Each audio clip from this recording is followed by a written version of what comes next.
And one of the things I want to just draw on that you mentioned, or that you sort of glossed over passingly, is the fact that in praying, you said you were sincere. Yeah.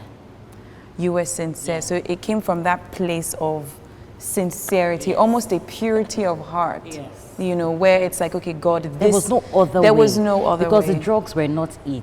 I was on the strongest antibiotic in the world. You shouldn't use the antibiotic for more than 5 days. I was on it for 22 days. Wow. So you understand why the doctors were scared for me. They thought I had gone. But you know, God intervened and he stepped in. That's how he does these things. He likes to step in at the time where you feel there's no more time. That's great, fantastic. I'm so glad you're here. Thank you. I'm so glad you're here. I mean, but you know, just as we sort of start to round up this segment a bit, I wanted to just ask you, what do you think about the Christian who is not praying? So if I'm not praying, is there something wrong? And if there's something wrong, what should I do? Okay, so if I could take that first. So the Christian who's not praying is probably just, okay, let me speak to the Christian who's not praying right now. There's nothing wrong with you. You're perfectly okay. You're still loved by God, and he's still going to do things for you that you don't even deserve, regardless of whether you pray or not. However, you not being able to have a conversation with your God or your dad in whatever relationship you have with him, that is either by virtue of you've entered the zone of Christians who rent out what is freely given to them. So you want a bishop or a pastor to do it for you. Now you think that there's a style to which they do it. So maybe they shake around or they throw a beat. I don't know how they do it. Maybe you think because you are not qualified in that, or they're too perfect, you shouldn't be talking to God. They should be the one to talk to God. One of the reasons Jesus came was to break that down, to allow you, every single one of us, to talk to God directly. And to just educate you a bit, prayer is not necessarily as you see it, you know, fire falling and all that. Prayer is a simple conversation. Like when you say, God, I have these exams tomorrow and I've really read all the books, but please help me review the places where the questions are set. That is prayer. It's nothing, there's no genge anything to it. I've just had a conversation. I've just prayed. Nothing extra, nothing more, because the truth is, you're not the one that first loved Christ. He loved you. So it's not really your job to pray to him. However, it is your choice, your free will, knowing that you now have access and the ability to open your mouth and just speak to him in simple conversations. People pray in different ways. Trust me, you can say, Baba God, how far now?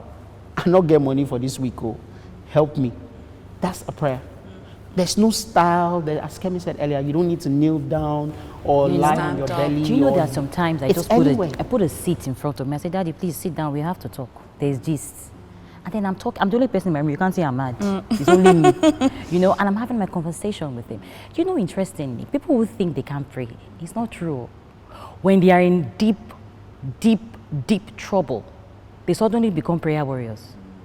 So where was that gift inside of you since you had to wait to get into trouble before you remembered?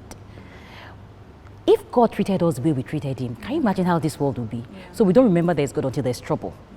We don't remember we need God until our heart is broken. We don't remember we need God until our husbands are cheating on us. We don't remember we need God until our friends are betraying us, until we are being stabbed, until the person that wanted to say I do to us has left us. Suddenly remember there's God. Is that fair? Somebody said, thank God God is not man. Because if we were to be man, things won't be funny. So I don't believe anybody can't pray to God. It's not, sometimes you even have to open your mouth. Did you read about the way Anna prayed in the Bible? Sometimes it's in your groaning, it's in your silence, it's in the tears you're allowed to flow from your eyes. Just keeping quiet and listening. It's in the music you listen to. The kind of song you listen to really matters a lot. Sometimes you don't know what to say, and you are listening to one miracle worker or one Sinachi song, and your heart is just blessed. You begin to find the words. You don't have to sound the way one pastor is sounding. You don't have to repeat the words of the pastor. Say your own words. When God says to you to say, start by saying, Our Father who art in heaven, You can start that way. You So can start your communication with God. prayer is personal. It's personal and it's important, and there's nobody who can't pray. It's a conversation. You open you have mouth, you talk, you have conversations. Yeah. You can pray. Thank you so much for your time. Thank you for being on the show. And I just want to get a final word from you. If you were to say something, especially out there to the person who, perhaps is feeling a little bit confused by this whole prayer thing and by the reality that they've seen around them in this country and, in their Christian experience or Christian experience by association, what would you say to them to just encourage them? Prayer is key. Prayer is very important. You can't do much without prayers. But prayer is not difficult. Let's not make it look as if it's difficult. It's a conversation. You wake up in the morning, Father, I thank you. You woke me up. I can move my hand. I can move my leg. I can move my head. Sorry to take you back, just briefly. When I was in the hospital, I was very ill. I couldn't have my bath myself, so they were having my bath for me. The first time I came out of the hospital and I had my bath myself, I was crying. So how about simple things like, God, I thank you, I can have my bath myself. I didn't think that was a prayer point until it happened to me. So little things, just start from, God is not complex. Yeah. Like my friend Nike said, it was a simple God. I thank you, I woke up this morning, I can move my leg, I can move my hands. Those are things that you do. When you thank him, the Bible said he knows our hearts, he knows what we want. So when you thank him, even before you ask him for something, he's ready to give it to you. So prayer is not difficult at all. Okay, Alex? Well, prayer is everything. Prayer is the solution to everything.